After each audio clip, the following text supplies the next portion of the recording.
आचार्यात् पादमादत्ते पादं शिष्यस्व मेधया पादं स ब्रह्मचारिभ्यः पादं कालक्रमेण च। इस श्लोक का अर्थ है कि हमारा जो लर्निंग है वो 4 लेवल पे प्राप्त करते हैं। पहला है आचार्य, टीचर्स से सीखते हैं। कितना % सीखते हैं टीचर्स से? 25%। पादम, ये शब्द का अर्थ है 1/4, 1/4। आचार्यात् पादम आधत्ते। फिर पादम शिष्य स्वमेधया, अपनी बुद्धि का उपयोग करके, स्व अभ्यास करके हम कितना % सीखते हैं? उसको क्या कहते हैं? Learning from self study. हम 25% सीखते हैं। फिर पादम स ब्रह्मचारिभ्यः, 25% हम किन लोगों के साथ रहते हैं, कौन है हमारे मित्र, वो क्या कर रहे हैं, उनके विचार, उनकी जीवन शैली, उनका अध्ययन का या बिहेवियर का स्टैंडर्ड क्या है, उससे हमारा लर्निंग होता है। वो कितना % है? 25%। पादम स ब्रह्मचारिभ्यः।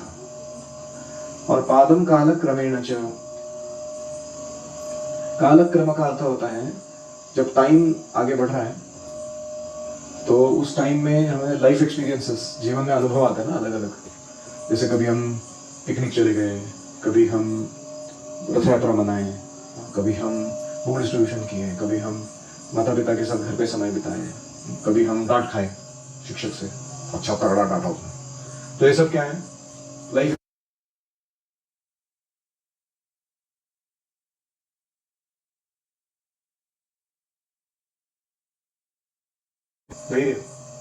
उनको बोलना इरिटेटिंग है मेरे लिए वो sound. They should never play such things in my class.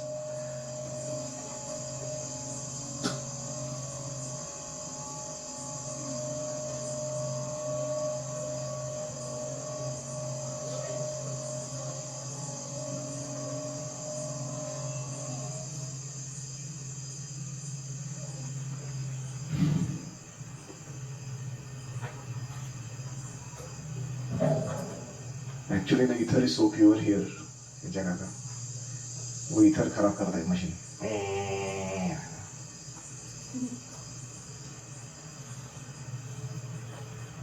Feel it?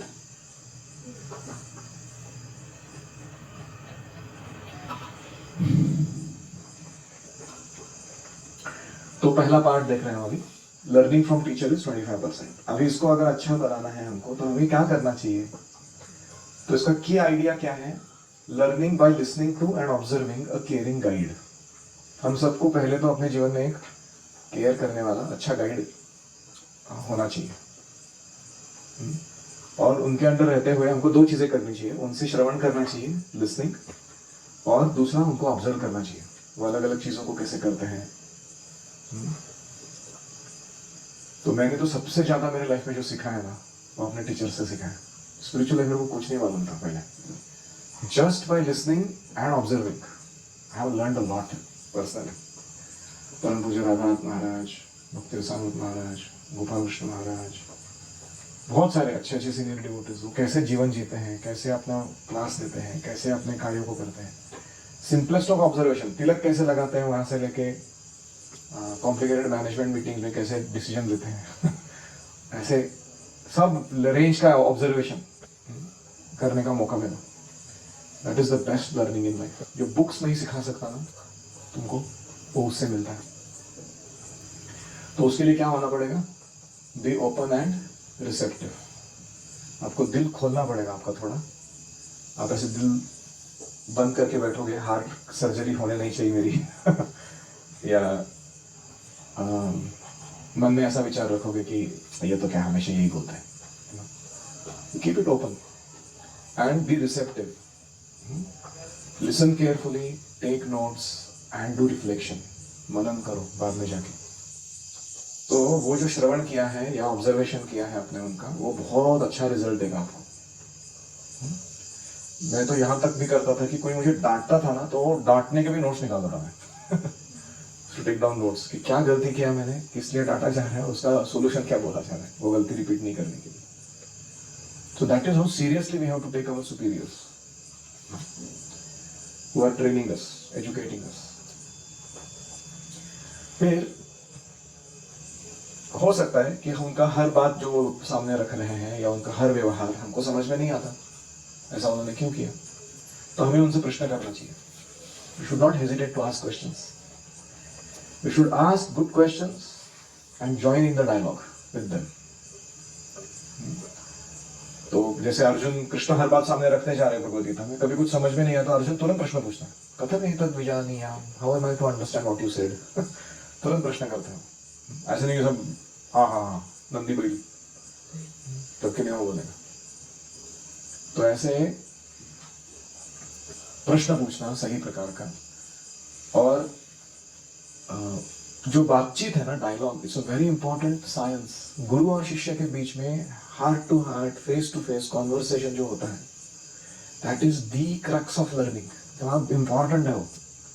कैसे बहुत सारे स्कूलों में होता ही नहीं कुछ, वो वन साइडेड डिलीवरी रहता है, शिक्षक अपना पढ़ा के चले जाते हैं. This no dialogue. It is called monologue. Monologue मतलब एक ही व्यक्ति बोल के चला गया. दाया मतलब दो लोग, मोनो मतलब एक, तो डायलॉग मतलब दो व्यक्तियों के बीच में संवाद चले. तो आप देखो सारा हमारा जो भागवत का ज्ञान है या कोई भी स्क्रिप्चर्स है, अध्यात्म ज्ञान है, भौतिक ज्ञान है, वेदों का, वो किस फॉर्मेट में है? डायलॉग. परीक्षित और सुखदेव गोस्वामी, विदुर मैत्रेय संवाद, युधिष्ठिर नारद संवाद, है कि नहीं, व्यासदेव नारद संवाद, ऑल आर डायलॉग्स. और वो डायलॉग में ही सब कुछ छुपा हुआ है, वो कॉन्वर्सेशन में. तो हमें अच्छा प्रश्न पूछने आना चाहिए, अच्छा संवाद करने आना चाहिए अपने शिक्षकों के साथ खास करके. इससे क्या होता है, inquiry makes our learning deeper. अच्छा जिज्ञासा करेंगे उनसे तो हमारा जो डेप्थ है नॉलेज का वो बहुत अच्छा होता है. और टीचर्स का काम है फीडबैक देना. It's like a very thankless job. जो व्यक्ति फीडबैक देता है वो किसी को पसंद नहीं होता. हम सभी को पे देते हैं फीडबैक को हमेशा. तो और उसका काम है वो टीचर का कि उसको थैंकलेस जॉब, तुम कभी उसको थैंक यू नहीं बोलने वाले फीडबैक के लिए. तुम उसको गुस्सा करने वाले हो या उसको गलत समझने वाले हो, लेकिन फिर भी उसको वो करना है. तो इसलिए in their presence we should learn to value feedback. वो जो फीडबैक देते हैं उसकी कीमत करना सीखना चाहिए. नहीं तो क्या होगा कि हम करेक्शन को बुरा मान बैठेंगे और रिलेशनशिप खराब करेंगे. We should treat correction as mentorship. तो वो मुझे अपना निजी व्यक्तिगत संबंध मानते हैं इसलिए करेक्शन दे रहे. अगर बाहर का कोई व्यक्ति होगा उसको कौन ज्यादा करेक्शन देने के लिए, कोई नहीं आता, उसका मेरा कुछ संबंध ही नहीं, उसको करेक्शन क्या देना. लेकिन अगर रिलेशनशिप है तो ही वो व्यक्ति करेक्ट करता है. सनातन गोस्वामी चैतन्य महाप्रभु से कहते हैं कि आप मुझे बहुत आदर देते हो, ऐसे गुरु जैसा ट्रीट करते हो, और ये जगदानंद पंडित को ऐसा डांट लगाते हो, कुछ मन में नहीं आता आपको कि इसको क्या बोलो कैसा बोलो, सोचते नहीं हो, सीधा what does that Jagga think of himself, ऐसे चैतन्य महाप्रभु बोलते. तो सनातन गोस्वामी कहते हैं कि आप मुझे नीम का कटु रस पिला रहे हो और जगदानंद को आपकी डांट का अमृत पान करा रहे हो. आदर देके आप मुझे क्या कर रहे हो, नीम का जूस पिला रहे हो, क्योंकि मेरा आपका रिलेशनशिप डिस्टेंट है, मेरे को समझ में आ रहा हो. और जगदानंद का और आपका रिलेशनशिप वेल एस्टैब्लिश्ड है. क्यों? क्योंकि आप हिचकिचाते ही नहीं उसको करेक्शन देने में. और उसको क्या दे रहे हो आप, नेक्टर, अमृत प्रदान कर रहे हो. किसका? डांट का. ऐसे वो सनातन गोस्वामी चैतन्य महाप्रभु से कहते हैं कि प्लीज मुझे ऐसे दूजा भाव मत रखो और जगदानंद जैसे मेरे को भी ट्रीट करो आप. लेकिन हमारा उल्टा है, हमको डांट दिया तो लगता है नीम जूस पिला दिया, और प्रेज किया तो लगता है वाह क्या अमृत है. मेरे शिक्षक को अभी मेरा वैल्यू समझ में आ गया फाइनली. ये गड़बड़ है. ये मेरा ऐसा अनुभव है कि विद्यार्थी दशा में जो लोग जितना डांट खाते हैं ना, आगे जाके वो लोग उतना ही पावरफुल बनते हैं. मतलब सर डांट के लिए डांट नहीं, with proper relationship, proper valuing of feedback, proper application of that feedback, वो सब चाहिए. लेकिन वही लोग तगड़े बनते हैं आगे जाके. Feedback is the breakfast of the champions. Champion लोग क्या खाते हैं ब्रेकफास्ट में? फीडबैक खाते हैं, उसको डाइजेस्ट कर देते हैं, तभी वो चैंपियन बनते हैं. आप में से कितने लोगों को लगता है कि आपको थोड़ा ज्यादा ही फीडबैक मिलता है? इतना नहीं चाहिए, है ना? ऑनेस्ट है. कितने लोगों को लगता है बहुत ही कम फीडबैक मिलता है, वो ज्यादा नहीं मिल रहा है? ठीक है. कितने लोगों को लगता है मेरे को फीडबैक चाहिए ही नहीं? Honest man. मत दो फीडबैक मेरे को please. Don't tell me correction मेरे को पसंद ही नहीं हो. Just tell me good things about myself. तो ऐसा होता है. So this is called learning from the teacher. आचार्य पादम आदत्ते. अभी अगला है पादम शिष्य स्वमेधया. तो शिष्य अपने स्वमेधा यानी सेल्फ स्टडी से 25% सीखता है. यानी कितना भी टीचर महान क्यों ना हो, अगर व्यक्ति सेल्फ स्टडी नहीं करेगा तो टीचर 25% के ऊपर नहीं दे सकता उसको. आप समझ रहे हो ना. कभी कभी लोग हमको आके पेरेंट्स बोलते हैं ऐसे जनरली, आपका काम है ना प्रभु जी हमारे बच्चे को ट्रेनिंग देने का, आपको सौंप दिया ना उसको पूरा, अभी उसको क्या आता है क्या नहीं आता आपका प्रॉब्लम है सब. अरे लेकिन वो कुछ अपना सेल्फ स्टडी कर ही नहीं रहे हैं, हम कितना देंगे उसको दे देकर. 25% के ऊपर जा नहीं सकता वो. समझ रहे ना. तो इसलिए स्वमेधा यानी अपनी बुद्धि का उपयोग करके अच्छे से सीखना बहुत जरूरी है. अभ्यास अध्ययन शब्द सुना ये. अधि मतलब परटेनिंग टू, अयन मतलब journey. Full scale 360 degree journey of a complete topic is called अध्ययन. कैसा सा शब्द है वो संस्कृत का. मतलब कोई टॉपिक लेके उसका 360 डिग्री घुमा के ऊपर से नीचे से सब जगह से सब सीख लिया आपने, उसको क्या कहते हैं अध्ययन. और अभ्यास का अर्थ क्या है प्रैक्टिस, रेगुलेटेड रिपीटिशन, उसको क्या कहते हैं अभ्यास. और ये दो चीजें बहुत महत्वपूर्ण हैं.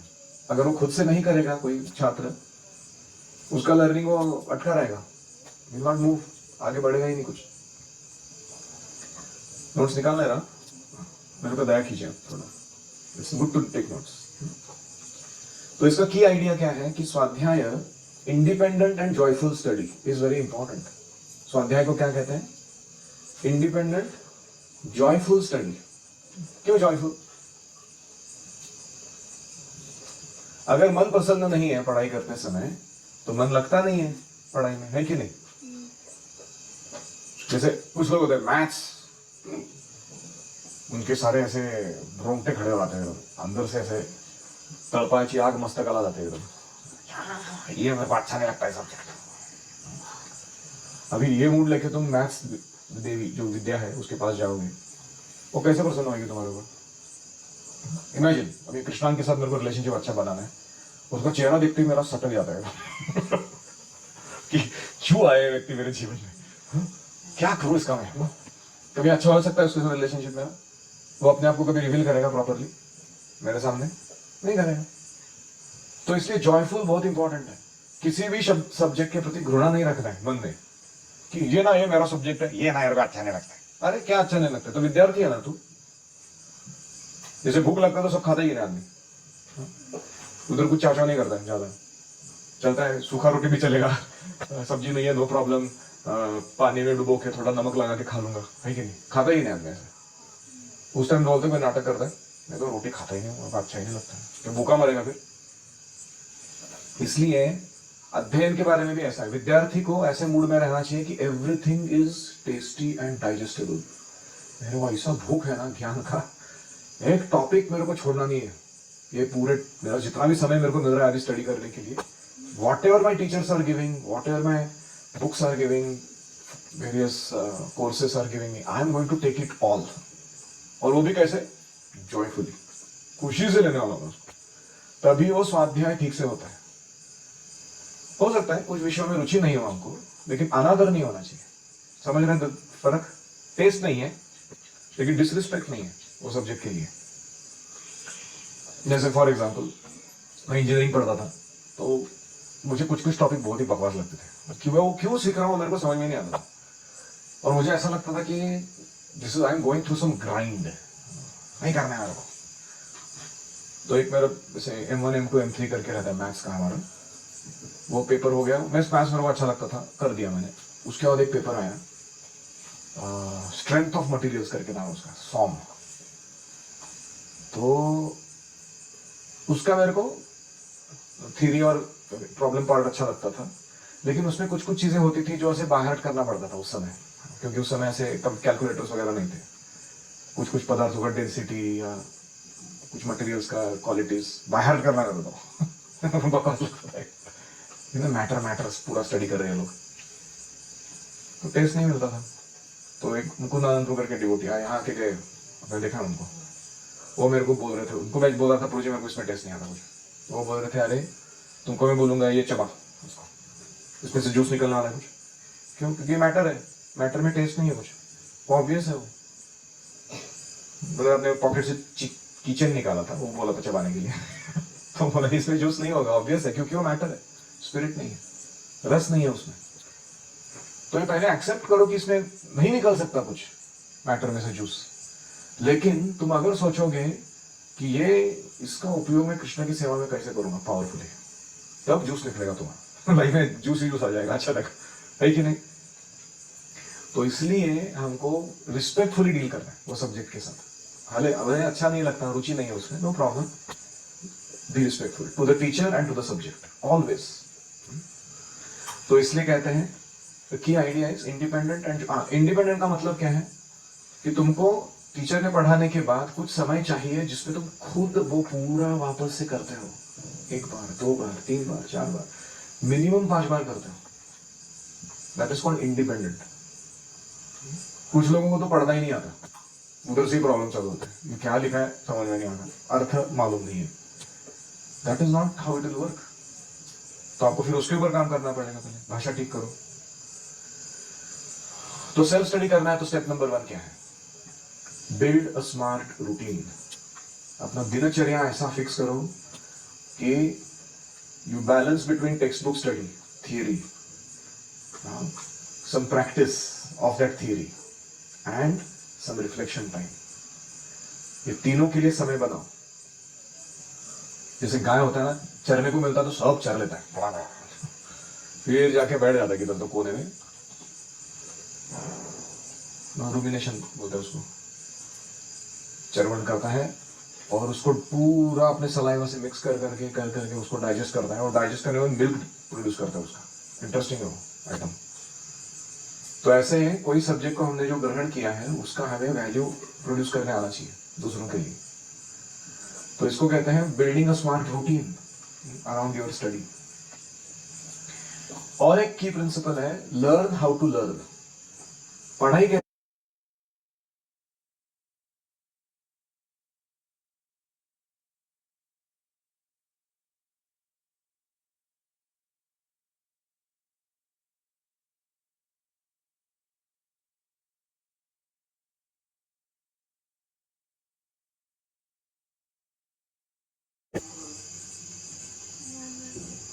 माइंड मैपिंग,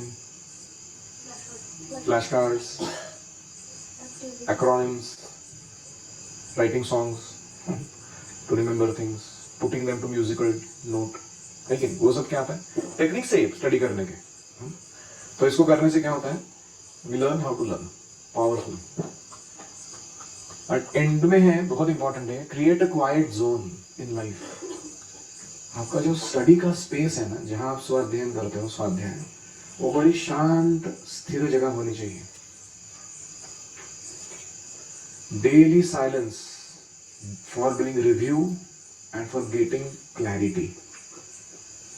अध्ययन करते समय खिचखिच नहीं, एक दूसरे के साथ बातचीत नहीं, कोई एक दूसरे को छेड़खानी नहीं, अपने टास्क पे फोकस करके उसको अच्छे से समझ पाना।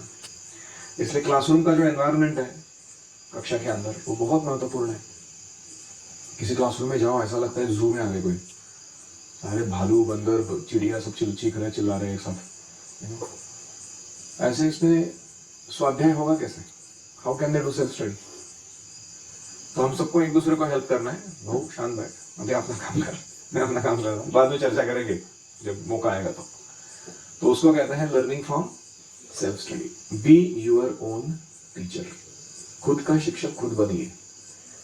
तो मैं क्या करता था, मैंने मेरे को सिखाया था ये टेक्निक कि मैं एक बोर्ड लेता था और वो जो चैप्टर चल रहा है वो सामने रखता था, और मैं ही स्टूडेंट करके ऑडियंस में बैठा हूँ ऐसे इमेजिन करता था, और मैं खुद को ही पढ़ा होगा। वो सारा बुक पढ़ा था। I should teach my self. Interesting है ना। और मुझे मेरा ऑडिटरी मेमोरी अच्छा है, मतलब सुनने का ज़्यादा ध्यान में रहता है मेरे को, और combined with writing it becomes visual also. तो वो मुझे परीक्षा में वो एग्जैक्टली वही याद आता था, मेरा खुद का ही टोन और वो लिखा हुआ चीज़। तो आपका जो टाइप का मेमोरी है उस तरीके से आपको उसको अनुकूल बना लेना चाहिए उस चीज़ को। सो this is how you do self study, स्वाध्याय। एनी कमेंट्स और क्वेश्चंस?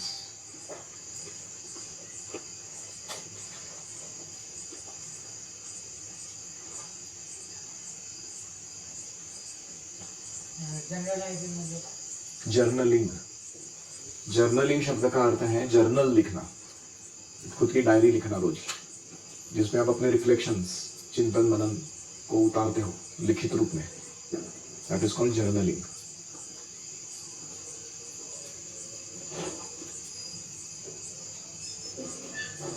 वो मैंने बैग दो।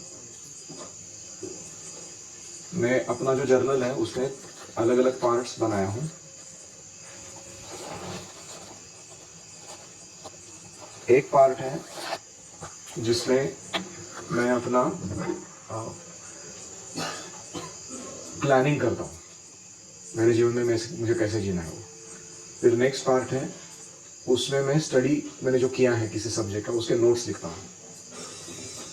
फिर और एक पार्ट है, उसमें मैं अपने सेवाओं के बारे में जो लर्निंग किया हूँ या उसका एक सिस्टम डिज़ाइन कर रहा हूँ, सिस्टम्स जो बनाना चाहता हूँ वो सिस्टम्स को लिखता हूँ। How I will do certain things in a certain way regularly. फिर और एक सेक्शन है, उसमें मैं क्या करता हूँ, डेली रिफ्लेक्शंस लिखता हूँ। आज का कोई विशेष अनुभव, या आई डिड समथिंग गुड और I did something not so good, मेरा गलती हुआ वो, तो उसका एक फीडबैक या कुछ रिफ्लेक्शंस जिसको कहेंगे daily reflection.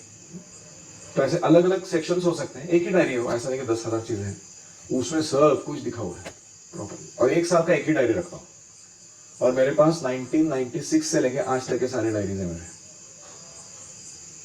That means I can live back my old days and exactly know कि उस डेट पे मैं उधर क्या कर रहा था वो लाइफ में मेरे। 96 से अभी तक कितना टाइम हो गया? 25 years नहीं, हाँ 29 years, 29 डायरीज है। So imagine what a treasure that is to have. तो इसलिए हमको सबको प्रयास करना चाहिए कि we do good journaling, along with study there should be some reflection that we are doing. और कोई?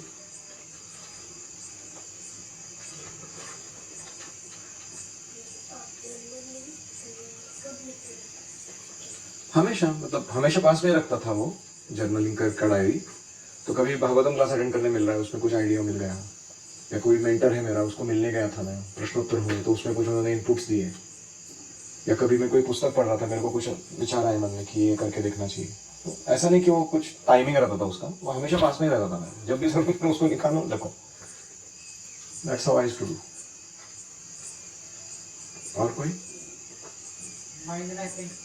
वो बड़ा टॉपिक है, मैं आपको एक पेज का ये देता हूँ उसका document, how to do mind mapping. वो पढ़ के समझ में आ जाएगा, इतना डिफिकल्ट नहीं है। Just remind me, I put it on the notice board somewhere, print लेके इधर लगा था। और कोई? Thank you very much. Om Hare Krishna Krishna Krishna Hare Hare, Hare Ram Ram Ram Hare Hare, Hari Om तत्सत। श्रील प्रभुपाद की जय, समवेत भक्तवृंद की जय।